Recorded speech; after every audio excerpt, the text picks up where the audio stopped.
Bonjour, aujourd'hui on va traiter une application de budget d'investissement. Donc les critères de choix d'investissement.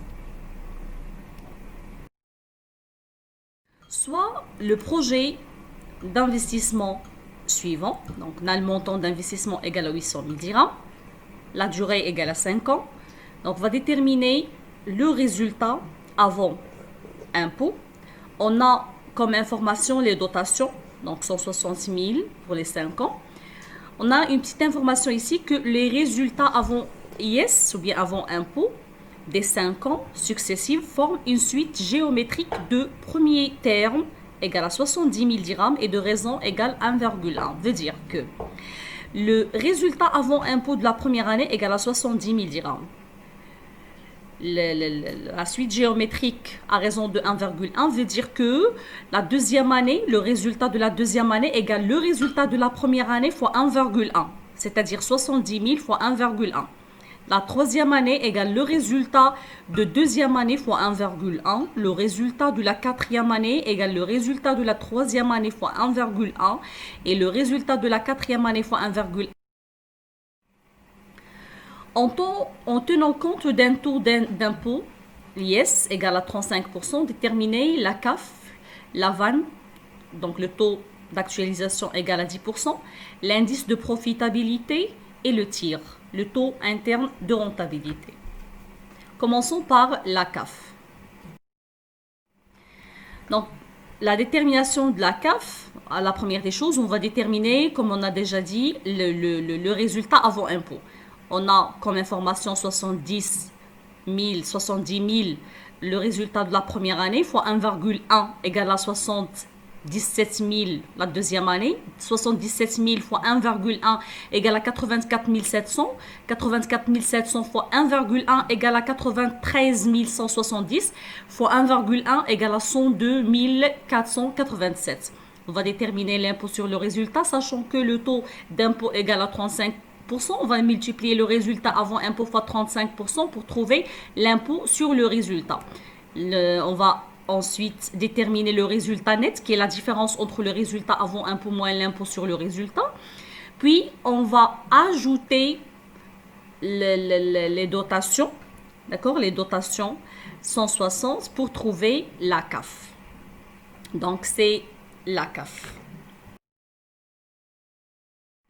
La deuxième question, c'est la détermination de la valeur actuelle nette. C'est la VAN, la valeur actuelle nette. Comme on a déjà traité, la VAN égale la somme des cash flows actualisés moins l'investissement de base.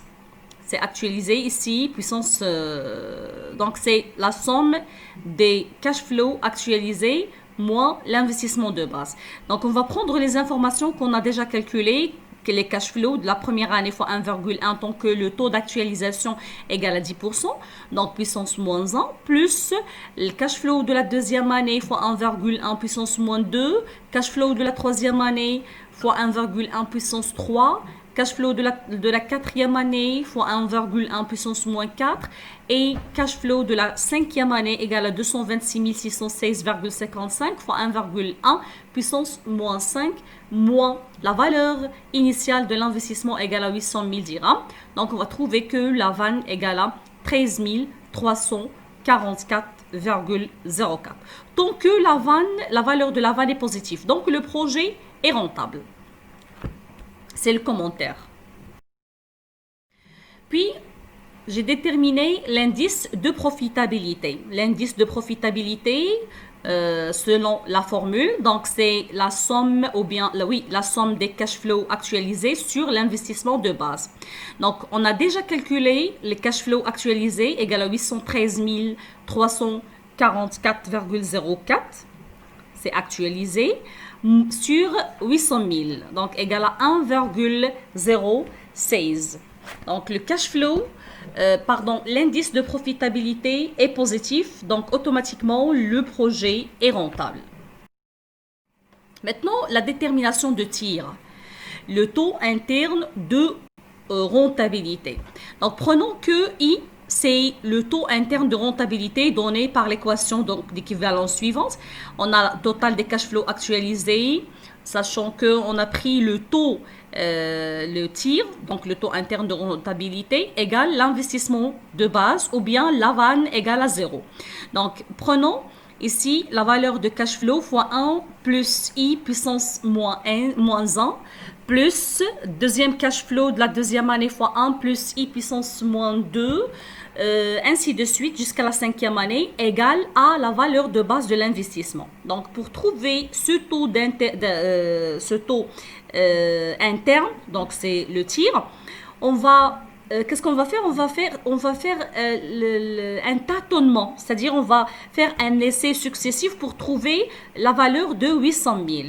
La meilleure solution, c'est d'utiliser l'interpolation linéaire. L'interpolation linéaire, ça veut dire que on a déjà trouvé la valeur de la vanne, donc c'était positif. Pour diminuer la valeur de la vanne, il faut augmenter le taux d'actualisation. Donc, on va augmenter le taux pour diminuer la valeur de la vanne. Ici, on a dans le cas où on a le taux d'intérêt égal à 10%, on a trouvé que la vanne égale à 13 344. On va déterminer le TIR, sachant que la vanne va être égale à 0. Donc, la somme des cash flows égale l'investissement de base. Et pour l'intérêt égal à et pour le taux d'actualisation égal à 20%, on va trouver que la vanne est négative. Donc ici, on a trouvé que la vanne égale à 0. Dans le cas où on veut déterminer le TIR, elle est encadrée par deux valeurs, une valeur positive et une valeur négative. Donc pour trouver la vanne, qu'est-ce qu'on va faire?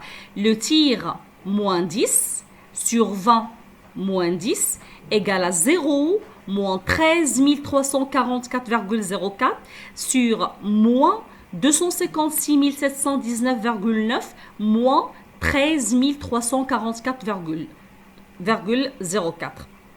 On va juste faire les calculs. Ici, on va calculer moins 13 344,04 sur, on va additionner, bien sûr, on va garder le signe négatif. La valeur qu'on va trouver ici, fois 10, parce que c'est 20 moins 10, c'est fois 10 plus 10. On va trouver que le TIR égale à 10,50. Le TIR, donc tant que elle égale à 10,50, c'est supérieur, il est supérieur au taux interne d'actualisation qu'on a, le taux égal à 10%. Donc l'investissement est rentable. Merci pour votre attention.